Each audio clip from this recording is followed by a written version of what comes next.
سڵاتان لەبێ ئازیزان و خۆشەویستان لە ڤیدیۆیەکی نوێی نرخەکانی مانجی هەشت گەڕاینەوە لاتان کە زۆر داواتان کردهبوو لەبێ امتحانات پێ نەدەکات لە مێژوو ئێستا شاکنە پێشانگای ئاکار ئێستا لێرانە چەندین کۆنسوشتی جوانیان لەواتە کە لێرانە ئەوانە 400 یاری نیتاندۆ نێس و سیگا ئەو بابەتانەی تێدا کۆنەکان کە هەشتی زۆر ڕاقینە بخۆم دانەکەم هەیە لە ماڵێ ئەنگۆشە گەویستان دەتان بێن لێرانە بەدەستان دەکەوین نرخەکانیشان گونجاوە وەرا بەشێکی هەرە زۆریشیان دەستشیان لەگەرە کە نرخەکان یەکەمەک فەرقی هەیە لێرانەش خۆتان دەزانن یاریەکانی پلەیستێشن 2 ئێکسبۆکس 360یان هەیە بە کۆپی وەروە یاریەکانی سیگا و نێسیان هەیە لە خوارێ دەستی پلەیستێشن 2 پلەیستێشن 1 و هەموو کێبڵ و شتەکانیشان بەردەستە وەروە فلاش و ئەنواع شتیان لە بەردەستە لێرانە پلەیستێشن 2شیان هەیە لێرانە خاوێن ناوپاکێتی ئەوروپی ناوانە کە شتی زۆر باشن لێرانە هەر کۆنسڵێکی کۆن داویست دەتان لە بۆتان ینی دەستەبەری بکەن هەر کاتێک لە بۆیان هەر لە بۆتان دادەنێت لێرانەش یاریەکانی پلەیستێشن یەکیان هەیە بە کۆپی خۆتان دەزان بە کۆپیش لە بازاڕی زۆر کەم بووە ڕۆک دەبینن ئەوە کۆنسڵەکە تاقی دەکەینەوە ئەوە هەروەک دەبینن کۆنسڵەکە کە بە زمانی چینی و بە زمانی ئینگلیزی شتێدایە کە لێرانە یەکەم یاریکە تاقی دەکەینەوە سوپەر ماریۆ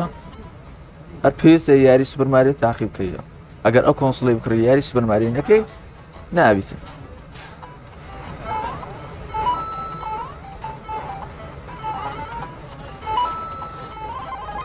یاری ڕاقی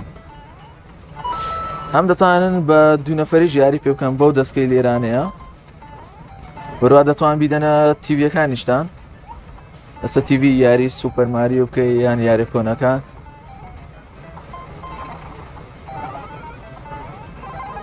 شەرۆک و دەبینن لێرانە ئەوە سوپەر فەن ستێشنەکەیە کە یاریەکانی نێسی تێدایە و هەمان بابەت ئەو بە کۆنسڵنەوەنە کە هەروەکەوەی تازە نیشانمەدانەوەنەش شازی کۆنسڵەکانیانە کە ئەنواع ڕەنجیان و ئەنواع ڕسمیان لە بەردەستە و هەروە لێرانش ئەکسبۆکس 360یان هەیە پلەیستێشن یەکیان هەیە جیاز ئەنواع جۆری پلەیستێشن 2 فاتیشان ئێستا لە بەردەستە گەورەکان کە لە بازاڕی نەما هەر لە لایوان بەردەست ئێستا حالیان لێرانەش کۆنسڵەکانی سیگا و ئەنواع بابەتی تکان لا بەردەستە دەتوان بێن سەردانیان کە بە ناوی من خاتریشتان دەگرن ئێستاش لە پێشانگای محەممەد لێرانە کۆنسڵەکان و کۆنسڵە تازەکانیشان لا بەردەستە نرخی هەموو کۆنسڵەکان دەپرسین لەگەر هێتسێت و ئەنواع ئەکسسواراتی گێمینگەکان کاک محەممەد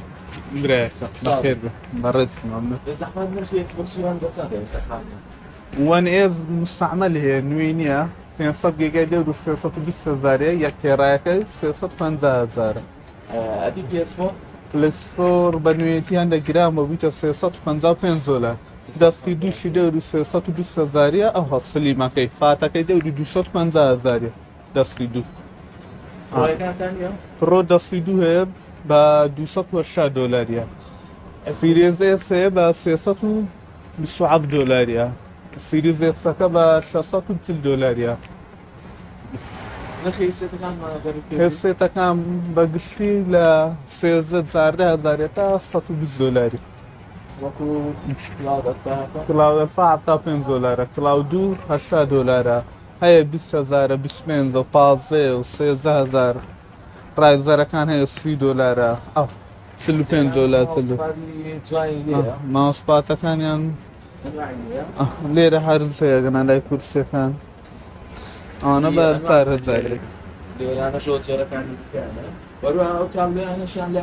نرخەکانیان چەندە؟ ئەو 15,000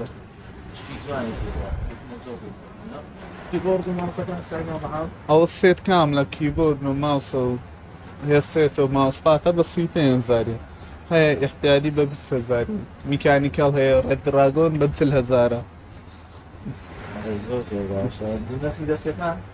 ئەوە یەکس بۆ کوزمانە بە وایرە بە 30,000 بێ وایری بە 45 دلارە سوکان ئەو سوپانیان لۆژیتیکە بە 220 دلاریە بێگێر گێڕەکەشی بە 50 دلارە 270 دلار ڕادەوەست بە 10,000 بە وایر بێ وایر 20,000 15,000 گێمینگە پلی 15,000 ستاندی دەشی پلی 5 لێرانژەمەکانی 360یان لا بەردەستە لەگەر کەڤەری دەست و ئەما باوریان دەرا یاریەکانی ئەکسپۆکسیوانیشان لاوە دەست کە لە بازاڕێ زۆر زۆرترین بەدەستەکەی بەڵام لە پێشانگای محەممەد لێرانە هەیتان یاریەکان بە دیسێک نرخەکانیان لە چەند لە چەندە 5,000 10,000 15 20 يعني تا 30,000 حسب یاریەکە و مۆدیلنی کەونی یاریەکەیە وەکو فیفای 16 بە 5,000 15,000 15,000 سنایپەر ئیلیت چای 15,000 باتمانەکان ئەو 15 حین دانلای 15,000 15 ئەینی زۆری ئەو دەورە ئەو 10,000 10,000کە یاریش ئەکسپۆسیویشە ئەنا ژیارەکانی PS4 یان لایە یاری گۆسریکۆنەکە بە چەندە گۆزڕکۆنەکە بە نوێتی 30,000 دەستی دوی 20,000 فیفا 21 نوێ بە 30,000 ڕێدێت بە نوێتی 35,000 دەستی دوی 28,000 27,000 دەیزگۆم بە 15,000 ڕێژ دوو 20,000 بلات بۆڕم 20,000 ئەوانە نوێنە ڕێنبۆ ڕێنبۆ نوێتی بە 25,000 دەستی دوو بە 10,000 فیفا حارەبیەکەی ئەوە 50,000 ئینگلیزیەکەی 30,000 فارکرای 5 نوێیە ئەوە 30,000 ڤالهاڵە 6,000 لا زۆر بەز دوو 50,000 دلایڤەر بە 25,000 بە نوێتی عادەتەنەوە یاریەکانە دەستی دووەکانیش 15 و 10 و 20 و 25,000 لیگۆیەکان نوێنە بە 25,000 ئەساسەکەی ئۆدیسیەکە ئۆدیسی بە 30,000 ئەوە ئیدیشنە فولش دیڤژن دوو دیڤژن دوو کەپسە بە 20,000 ڕێزنێڤڵ دوو ڕێمێک بە 30,000 لۆک جان فۆرس ژەمفۆر 35,000 هێلە نەیبەر هەلۆ نەیبەر 25,000 نوێنەوانە پێز 21 ئەو دەستی دووە بە 20,000 ئەساسەکەی ئۆریجنس بە 18,000 ئەنچارتد چار بە 13,000 ڕێزنێڤڵ 6 15,000 گادە فۆرسێ 15,000 ئەوش فڕاش 30,000 سیتیا ئێستا لە پێشانگای سۆران و بۆتاین لێرانە نرخی یاریەکان و کۆنسڵەکان دەپرسین بە عامەتەن لێرانە Xbox 360یان لا بەردەستە لێرانە سەرەکانیان چەندە Xbox 360 110,000 نرخە چێرزان بۆ ئێستا PS4 بە چەندە 330,000 دەستی دووە لێران دەستی پلیستشن سیان هێسەریان چەندە 10,000 دەستی پلیستشن سی 10,000 هێسێت Xbox 360یان هەیە و سعری چەندە 7,000 هەرزانە سەریان باشە زۆر زۆر گونجاوە لێرانە PS4 500 گیگای بە کەپسی بە چەندە 310 دلارە بە کەپسی وەروە ئەدی یەک تێرە 330 دلار یەک تێرابایت پرۆتان هەیە پرۆ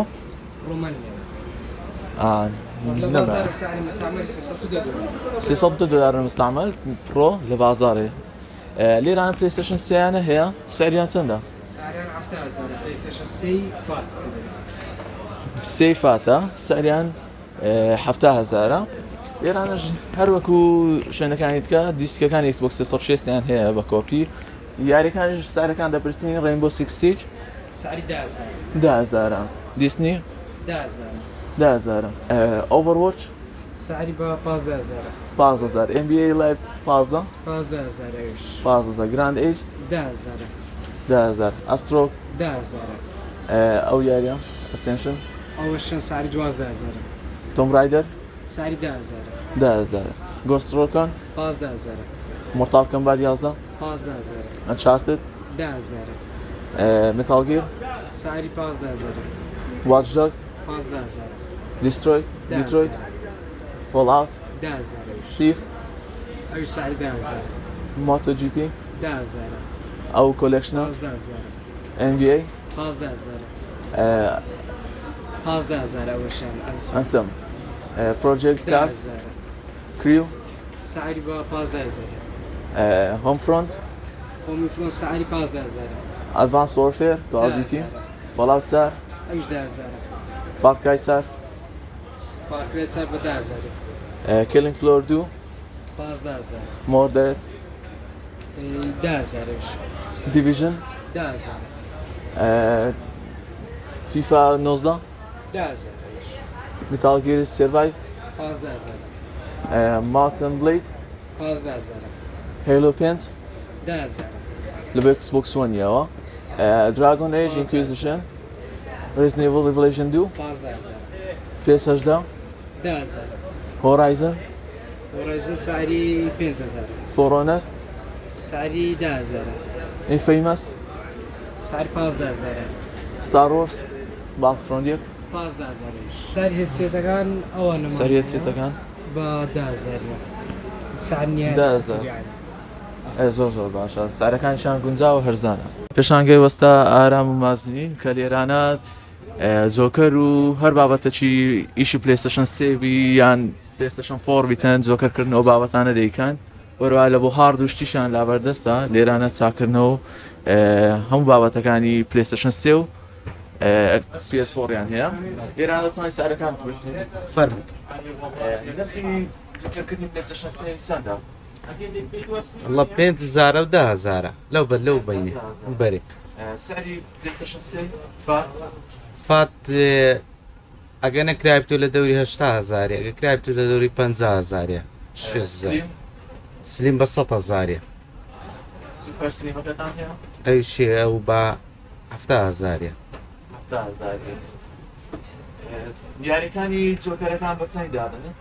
ئی پلێستێشن سێ گەمەی بە 2,000 پلەی چاریش هەم جۆکەر دەکرێویش ئەوش بەگەمەی بە 5,000 جۆکەری پلێستشن چار بە چەند؟ ئەو بە 10,000 ئەوش بە 10,000 دەتوانن ینی ئەپدێتە نوێیەکان جۆکەر دەکەن؟ هەتا 7.55 جۆکەر دەبی ئەپدێتی نەکەنەوەتە ماوە چی هەتە جۆکەری بەسەر دەس هەتا بەسەر دەکەوی مەسەلەن ئێستا 8.52 لە پلەی چاری ماگەک نێکەی ئەویش جۆکەر دەبی سەبر بەسەر دەکەی جۆکەرە جۆکەرەکەتان بێ ماوەشکە جۆکەری ئەتەرنێتی نێدەن بەڵێ بەڵێ لێرانە جەست و شتیان لابەردەستە دەستەکان سەریان چەند بە دەستکەکان بە 8,000 لە پێشانگای بلاگزانین ساری کۆنسڵەکان و یاریەکان لێرەش دەپرسینەوە باش کاکە خۆش سپاس خێربێ دەتوانین PS4مان پێ بڵێن؟ PS4 نوێ هەیە مستعمل هەیە نوێیەکە ئێستا کە حالیان بە 330 دلارە و مستعملەکەشی 330,000 باڵە لێرانەش یاریەکانی پلێستشن سێ لابەردەستە کە یاری باشی زیرە یاریەکان بە عامەتە ساریان لە چەند دەچیدە؟ بەعامەتەن لە 5,000 هەتا 10,000 دەست پێ دەکا بەڵێ باشە نرخەکانیان اینجایە یاریەکانی PS4 ئەساسن کریت یونیتی 15,000 15,000 ئەویش هەر 15,000 Killzone 10,000 Hitman 15,000 15,000 Horizon بە 10,000 10,000 Default ئەویش بە 10,000 Assassin's Creed Syndicate ئەوە کەپسە بە 20,000 مستعملەکەشی بە 15,000 Detroit ئەویش کەپسە بە 20,000 Call of Duty 15,000 The Last of Us 20,000 Bloodborne 20,000 Uncharted ئەو کەپسە بە 18,000 Capsa 10,000 بەڵێ Collectionەکە ئەویش کەپسە بە 15,000 Soul Calibur 15,000 Mafia 15,000 Shadow Mordor 15,000 ئەویش 15,000 Killfloor ئەویش 10,000 Destiny 2 Uncharted دەستی دوێ بەڵێ ئەویش بە 10,000 Division ئەویش بە 20,000 کەپسە Infamous 15,000 Division مستعملە بە 10,000 Ark بە 30,000 ئارک مستعملە Disney بە 15,000 ئەویان Metal Gear 15,000 Rainbow بە 10,000 ئەویان عەرەبیەکەیەتی عەلەیکم حەیات ئەوە بە 15,000 Need for Speedەکە 15,000 Assassin's Creed Odyssey 18,000 Uncharted Blood Legacy 18,000 Wolfenstein 15,000 Far Cry 20,000 Batman 15,000 Dead or Alive 15,000 GTA 18,000 Assassin's Creed Remastered ئەو ڕێمەستەرە بە 25,000 Far Cry 3 ئەوەش بە 25,000 عفۆن Tomb Raider 20,000 Dragon Ball 35,000 Terminator ئەویش 35,000 Diablo ئەوە 25,000 For Honor 15,000 Outcast ئەوە بە 10,000 Mad Max 15,000 Disney 10,000 NBA 10,000 FIFA 19 10,000 Battlefield 15 ئەوە بە 15 Zarek ئەویش 15 Hardline ئەویش 15 یەکەکان 10,000 ئەدڤانس واتر 15,000 بلاک ئۆپس 15,000 وەژلەکس 10,000 لیجن 30,000 ویتمان جۆکە 15,000 گادەفۆر 15,000 ماینکرافت 25,000 کراش 25,000 پێس 17 پێس 17 بە 5,000 20 بە 15,000 نۆزدەکان ئەویش بە 10,000 فیفا 20 ئەوە کەپسە بە 30,000 30,000 بەڵێ 18کەش بە 10,000 نرخی دەستشی ئەکسبۆکس 360 بەخۆی دوونەوەی هەیە وایرلسی هەیە وایری هەیە وایرلسەکەی بە 20,000 وایرەکەشی بە 10,000 دەستشی PS4 ئەوانە کۆپینە بە 20,000 کۆپینە بە 20,000 بەڵێ ئەسلەکان ئەسلەکانی حالیان نوێ نییە لە بازاڕێ هەتا لە بۆمان دێتەوە لەنگەی ئەوروپیمانەیە عینە نوێ ئیشی نەکردیە بە 6,000 نرخی هێدسێتەکان هێدسێتەکان ئەوانە بە 15,000 جینۆزارەکان جینۆزارەکەش 15,000 جی 2000کە بە کەی 90کە بە 20,000 عزیز نرخی ئەکسبۆکس 360 110,000 110,000 بەڵێ ناوکارتۆنی بەسەندە ناو کارتۆنی ئەوانە لەنگەی ئەوروپینە ئیشیان نەکردێ بە 150,000 150,000 یعنی ئیش پێ نەکرێت نانەیش پێ نەکرێ لۆکە ئەکسبۆکس وان ئەکسبۆکس وان بە 250,000 ساتەکەیە فاتە بەڵێ دیزانەوی ویەکە ئەوانە مجموعە قەدیمینە کلاسیکن کۆلکتەری خڕیا دەکەنەوە بە 100 دلارینە بەڵێ قاوێنە HDMI و سەری وایرشتەکان HDMI نوعی هەیە بە 3000 هەیە بە 5,000 سۆنیەکە بە 5,000 عادیەکەشی هەیە بە 3000 ئەسلەکە بە 5,000 بەڵێ بەڵێ ئێستا کە لە شوێنی بڕواینە لەگە کاکەدانای قسەی دەکەین لێرانە بزانین نرخی یاریەکان چۆن گۆڕایە بەخێر بەجان چاوەکەم یاریەکان کەپسەکان با لە کەپسەکان دەست بکەین عەفوان کەپسەکان ئێستا فیفا 21 بە 30,000 ڤالهاڵامانەیە دەستی دوومانێ و کەپسشمانێ دەستی دوو بە 50 کەپسیش بە 6,000 سپایدرمانی نوێمانێ بە 6,000 درایڤەر هەیە درایڤەر بە 23,000 PS 21 PS 21 بە 23,000 ئەساسینەکانیش ئەوانە بە 25,000 کەپس مستعمەلیش دەوری 15,000 تا 18,000 ئەومانەیە ئەوە لە بۆ PUBG شتێکی زۆر باشە مارکەی گەیم سێرە دەتانی ئەوە سیلاحەکانیش لە بۆ بگۆڕی مەسەلەن دەکاتە ئۆتۆ لێزەرە بێ مشکلێش دەکات بە 25,000 دەرەجەیەکە لەوەی باشتر نییە ئەو کۆنتڕۆلفیکانەمان لەواتیە پلیت 5 و پلیت 4 ساریان 5,000 ئەنوانەوەیانێ لازۆڤاس هەیە باتمان سپایدرمان ئەوەمان لەواتیە و کێبڵەمان نەمابوو شتێکی زۆر باشە 2 مەترە ئەمە لە خۆمان لێرە بەکاردێنین بێ مشکلێ بە 7,000 2 مەترە ئەوانشمان لەواتیە پاوەڕبانکی ئەوەیە یخەتیە 7 ساعت خۆی ڕادەگری ئەنتەرنێت ساریان 25,000 سێتە بلوتوزە بە 20,000 بەڵێ زۆر باشە سەوتی سەماعەکانیش ڕایزەرمانەیە ڕایزەرەکان 50 دلارن زمانی 2 ساڵی لەگەرە PS4 ئێستا کەپس 350 دلار دەستی دوش 330,000 330,000 ئەو 110,000 بەڵێ هێدسێتەکان 15-20 ئەو دەورانەیە بەڵێ ماوسکی بۆردیش هەیە سێتی کامل بە 35,000 بەڵێ ماوس و هێدسێت و کیبۆردە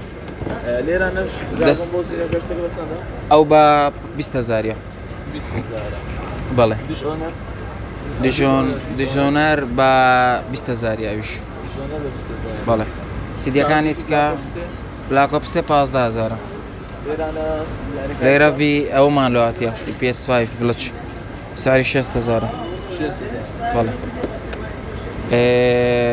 مۆدێرنوان فارمان هەیە ئەو 35,000 جوندیەکانیش 15 تا 20,000 ئەو 25,000 پرەی بە 20,000 ئەنتڵدۆن 15,000 جێدایی بە 30,000 بەتەرفرۆن 2 یەکیشمانەی 20,000 بەڵێ وڵفنستینەکان ئەوان 15 تا 20. ڕزنی بڵەکان ڕزنیڤڵەکان 15 و 20. بەڵێ بەتەڵفێل 15,000. یەک هەیە چار هەیە ویش هەیە هانگلای دشمانێ هەمووی 15,000 چیان یارگری 15,000 پۆبجێکە بە چەندە؟ پەبجی 10,000 بەس لە بۆ کەسانی کە پۆبجی دەکردن بە پڵەسە ئاگدار بن پڵەسی دێ سنایپەر ئیلیتەکان ئەوان 15 و 8 زۆر چاکە لێرانە نیۆ دوشمانەیە نیۆ یەک و دوومانەیە دوو بە 30,000 یەک بە 20,000 ئەو یاریەوە چەندە ترایڵە ئەوە بە 15,000 بە 15,000 شتی عجایبیان لا بەردەست کە لە جێت کە بەدەستان ناکەوێتن شتی جوانیان هەیە یاریەکان یاری باشیان هەیە لێرانە دارک سۆڵەکانیان دارک سۆڵ دوومانەیە و سێشمانەیە ساریان 25,000 نییە لە هیچ جێکی نییە شێنمی و شوێنمیە و بە 30,000 شێنمیەکە لەو یاری دەگمەنانەیە کە لە بازاڕێ بە زەحمەت ئەستەم بەدەستکەویتە ئەوانەی سەرێ هەمووی ئەستەم بەدەست دەکەوی ئێستا دەوی بڵویدن دوومان هەیە بە 20,000 دارک سایدەر دوو بە 30,000 ئەو گەمە تایبەتەکانە کە لە بەڵێ. بازار زۆر زۆر زۆر کەمە دارک سایدەر یەک شمانەیە بە 30,000 لێرانە یاری دانستی وەڕێریان هەیە ئەکستریمەکەیانە ئەو بە 20,000 بە 20,000 نەمایە لە هیچ جێکی نییە دەڵاس گاردیان بە 25,000 بە 25,000 ئەو یاریانە زۆر زۆر دەگمەنە چاکە پێشانگەی هەژاری لێرانە یاریەکان کۆنسڵەکان کەسانەوە بەخێر بێ نرخی یاریەکانمە بزانین پێ یاریەکان ئێستا ڕیمبۆ بوویتە 8,000 دینار کۆڵ ئۆف دیوتی بوویتە 10,000 دینار تۆپانە PS 16 بە 10,000 فیفا 16 وانە بە 5,000 زانە قەدیمەوانە ئەوکانی کەش PS 19 5,000 دینارە باتڵفێلد 12,000 دینارە گەبەکان ئێستاکە قەدیمەکان زۆریە 12 و دەیە بەس برینەوە گەمانانە ئەوە بە نیۆر بە 15,000 دیناریە مافیا 15,000 سنایپەر 15 ئارک 25,000 زەکری و 18,000 ئەوە ئەو گەمەیە ستارلینک بە 20,000 ئۆرجینیس بە 15,000 ئۆدیسی بە 20,000 یونیتی 15,000 سندیکێت بە 15,000 ڕەدێت 25,000 فارکرای نیو داون 20,000 دینار برین تۆپ ڕایدەرە نوێیەکە 20,000 گۆزریکۆن نوێیەکەی 20,000 دینار زۆمبی ئارەکەیش 20,000 دینارە جەسکاوس 15,000 دینارە میترۆی نوێیەکەش ئەوش 20,000 ئۆڤەڕۆژ 15,000 20,000 تێکن ئەفتیش ئەوش 15,000 سپایدەرمان هەیە 15,000 دیناری گۆدۆڤار بەش سێم و چارەم 15,000 دینار زەوەردەر ئەوش 12,000 کاڵجیتەکەی گۆستەکە 15,000 ئەو 10,000 خۆیمان پێش ئێستا بۆ فری لە باندی ئارزان بووانە زۆر ئارزان دەستەکان دەستکەکانەوەوانە بە 20,000 ئێتر زۆر زۆر باشە ینی ینی تیجاری نەبەست باشە دەرەجەیەکە چ مارکە ئەیبیە دەرەجەیەکە لێران شێت سێتەکانیان هەیە هێسێت شێوانە 15,000 دیناری ئەدیوانە ئەوانش بە 20,000 دیناری هەر سەماچێر دەگری 20,000 دیناری V21کان نەبیتە بە 25,000 سەماعی بلوتوز وایرمانی ئەوان ئەستیە بە 25,000 دیناریش بە 15,000 دیناری ئی کچانە ئەوانە PS4 نوێ ئێستاگرام بە بۆی تۆ 306 دلار مستعملی 320,000 دینارە سلیم فاتی بە 250,000 دیناریە Xbox One S مستعملی بە 330,000 دیناری 1 تێرابایت 500 گیگای بە 300,000 دیناریە فاتەکەی بە 240,000 Xbox One لەوەر گێم پاسەکەی گرام بووە ئێستاکە گێم پاسی بیتە فری لە بەرێن گرام بوو